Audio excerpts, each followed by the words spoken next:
Well, I think you need to look at the whole speech and then to understand the speech in the context of Macron.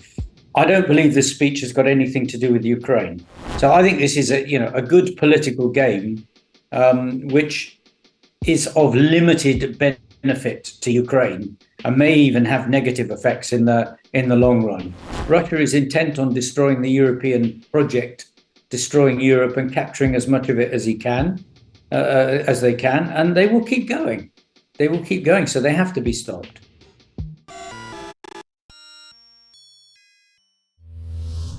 Glen Grant, a retired British Army lieutenant colonel and military expert. Lieutenant Colonel Glen Grant served in the British Army and currently works as an expert on defense and reforms in Ukraine for the Ukrainian Future Institute. He is a senior research fellow at the British Institute of Public Administration on Initiative on the Construction of Integrity, which opposes Russian influence. Morning, Glenn. Thank you very much for your time. I want to speak about yesterday's statement of Emmanuel Macron and how do you assess the statement regarding the allocation of troops, European troops, on the territory of Ukraine? Well, I think you need to look at the whole speech and then to understand the speech in the context of Macron. I don't believe this speech has got anything to do with Ukraine at all. I think this speech is to do with Macron, to do with European power, politics, and Macron's ambitions to be the leader of Europe. If you take, the first thing is, if he was really serious about Ukraine, then French defense spending would go up, and it wouldn't be below 2% GDP. He'd have pushed it up by now. So his words are not backed up at the moment by actions, which I think it's fair to say they haven't been in the past much either. Okay, he may now send long-range missiles, which will be a great benefit to Ukraine. But again, whether that's to do with Ukraine or whether that's to do with getting one up on Germany, it's a very hard issue to call. My suspicion is it's more to do with showing Scholz that Scholz is weak and Macron is strong in the European context. The second thing is that throwing the ball into the court of European troops going onto Ukrainian soil. I think Macron knows that every European leader is going to say that we're not going to do that. So all he's done again is he's playing politics by doing something which he can then say, well, I said we should do that and everybody didn't agree with me. So he's actually removing the possibility of France having to put troops into Ukraine by doing it in this fashion. Otherwise, some of his French opposition are going to be saying, we're weak, we're not doing our part. Now he gets the upper hand on that. So I think this is a good political game, which is of limited benefit to Ukraine and may even have negative effects in the long run.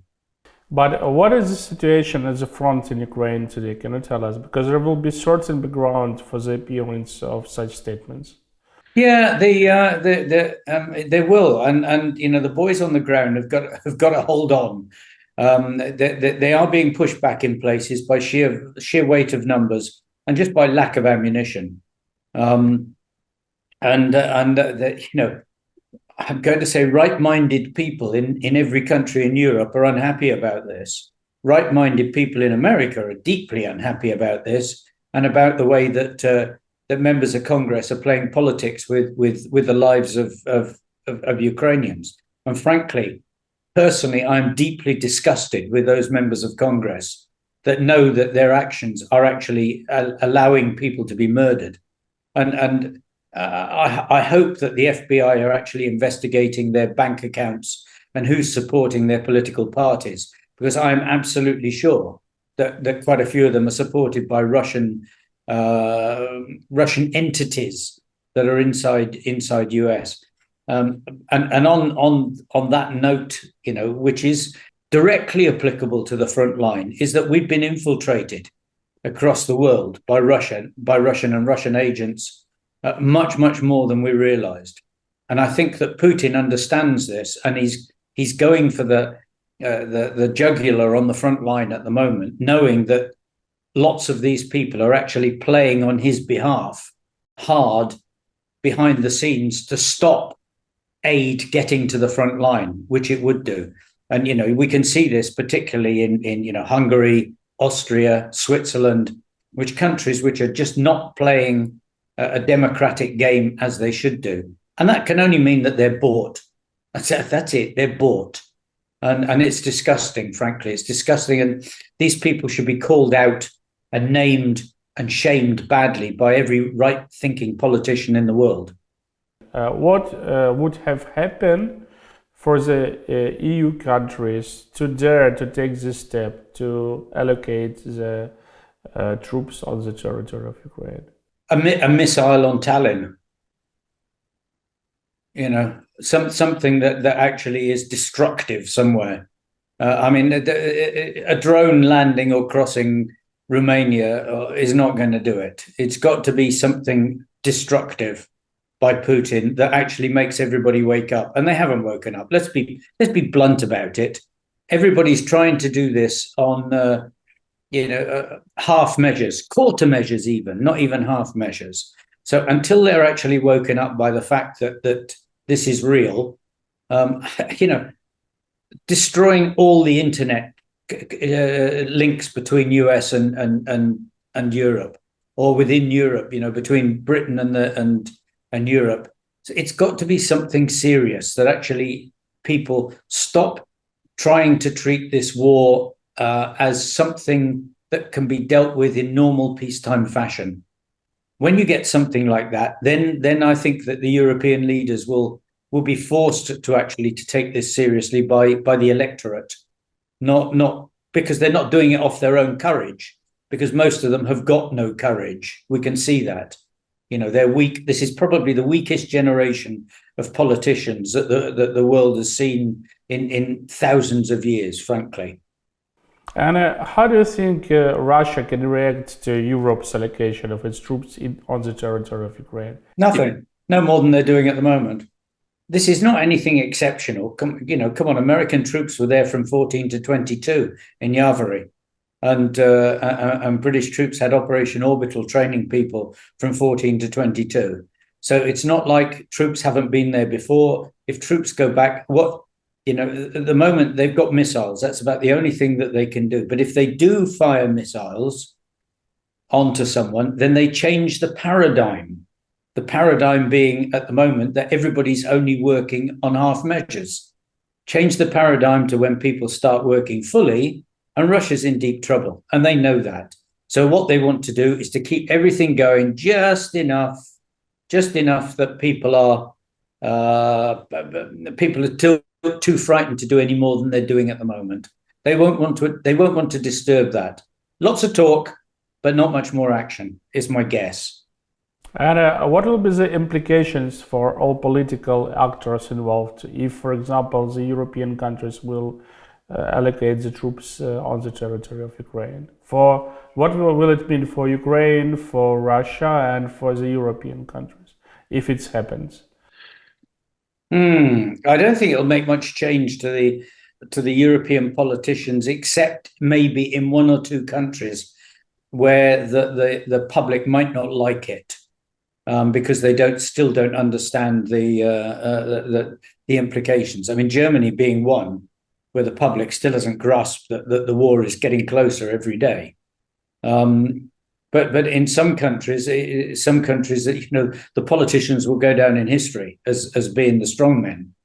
The implications for Ukraine is that Ukraine will find it a lot harder to lie, cheat, and steal from the government.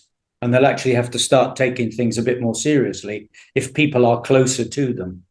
We've already seen, that there have been actions because the Americans have sent in people to check what is going on. When you've got all the Europeans around you, it's a lot harder for people to start stealing money and to do things improperly when you've got everything a bit closer. For Russia, well. Russia believes it's fighting Europe and everybody anyway. So what change? As far as you ask them, the front line is people by NATO anyway. They've been saying this on television. You can't go much further than, well, they're here already. Well, they've been there, as far as they're concerned, since 2014. But Russian politicians have been saying, we're fighting the West, we're fighting NATO, we're fighting US. So goodness knows what extremes they'll go to.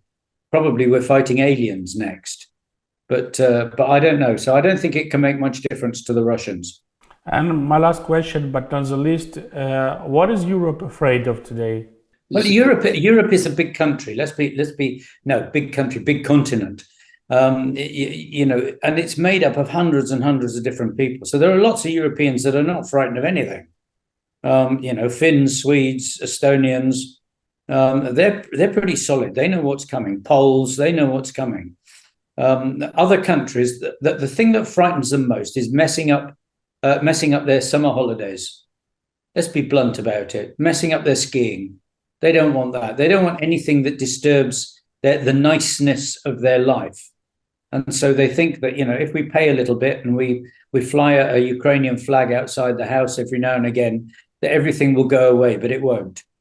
And so that that keeping the good life as long as possible before we have to take this war seriously is the number one driver in most European countries and in America and probably around the world, India and Brazil and other places like that. And they don't realize that unless they act seriously now, that World War III will come upon them. And because that Russia is intent on destroying the European project, destroying Europe and capturing as much of it as they can, and they will keep going. They will keep going, so they have to be stopped. So I will ask like this: is the European Union afraid of Putin?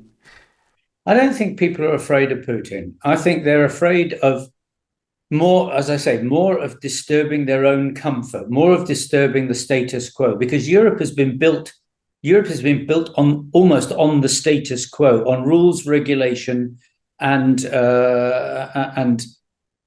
solid, recognizable activity. And if you look at it in terms of business, what you've got on one side is an entrepreneurial country at the moment, Russia, driving forward into the market. And what you've got on the European side is a country that is hidebound by rules, regulations, a boring CEO, a boring chief technician, a boring chief officer, and they don't want to change the product. That's it. They don't want to change the product because we've got a good product. You ask the Europeans. It's great. We've got a good Europe. We want to make the Europe even better, even more regulation, even more controlled as an entity. But entrepreneurial Russia is sweeping the market because the product's changed. Europe has not recognized that the market has changed in that respect. Thank you very much, Glenn. Thank you that you found time to speak to us. No, my pleasure, sir. My pleasure. And glory to heroes and boys. Let's keep as many of the boys alive as possible because we need them tomorrow.